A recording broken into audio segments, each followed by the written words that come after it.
मंडळी, cafe at home चॅनलमध्ये तुमचं स्वागत आहे. तर आज आपण बनवणार आहोत मुलांच्या नाश्त्यासाठी एक पदार्थ, रवा आणि मसूर डाळ आणि पोह्यापासून एक सँडविचचा प्रकार. तर इथं मी अर्धी वाटी रवा घेतला आणि अर्धी वाटी पूर्ण भरून मसूरची डाळ. आता हे धुवून घेऊया आपण आणि 2 तास भिजायला ठेवून देऊया. तर पाहू शकता हे धुवून घेतले आणि धुताना त्याच्यात मी 2 चमचे पोहे पण टाकलेले आहेत.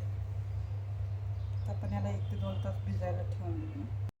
चला तर मंडळी, आपले हे डाळ, रवा आणि पोहे भिजलेले आहेत, 2 तास होऊन गेले. आता इकडं आपण भाजी कापून घेऊया.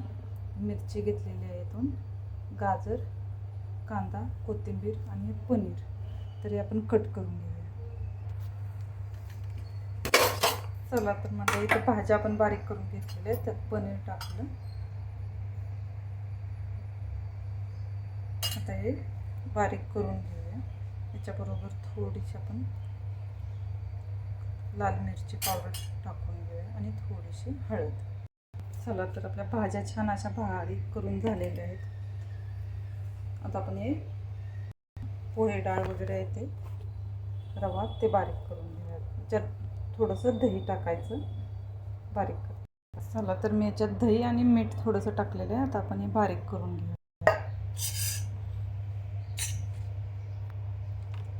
पाहू शकता मंडळी, मी हे बारीक करून घेतलेलं आहे. अशी कन्सिस्टन्सी ठेवायची. चला मग या भाज्यांमध्ये मी मीठ टाकून घेतलेलं आहे. बॅटर इथं फेटून टाकलेलं आहे. सँडविच बनवायला घेतानाच भाज्यांमध्ये मीठ टाकायचं, अगोदर टाकायचं नाही, नाहीतर मिठामुळे भाजी सर्व पाणी सोडून देते. मग ते परत मग एकदम ओलसर राहणार आपण. चला तर मग इथे मी सँडविच बनवायला सुरुवात करते. चला तर मग आता आपण बॅटर यात टाकून घेऊया.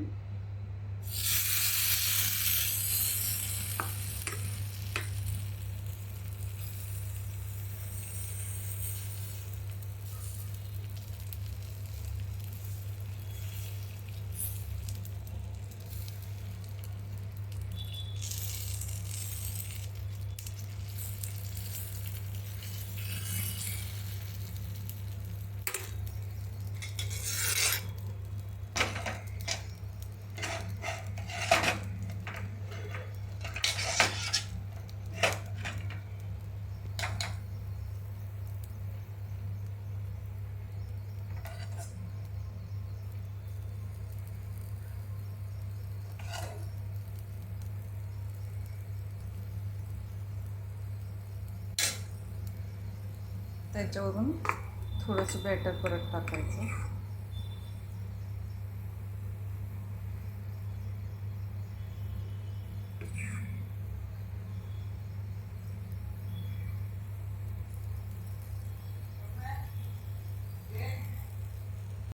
तर मग इथे पाहू शकता एक आपलं सँडविच तयार झालेलं आहे. आता हे बाकी सर्व अशीच करून घेते मी. पाहू शकता तुम्ही पौष्टिक असं सँडविच तयार आहे. एकदा नक्की ट्राय करा. चॅनलवर नवीन असाल तर लाईक आणि सबस्क्राईब करायला विसरू नका.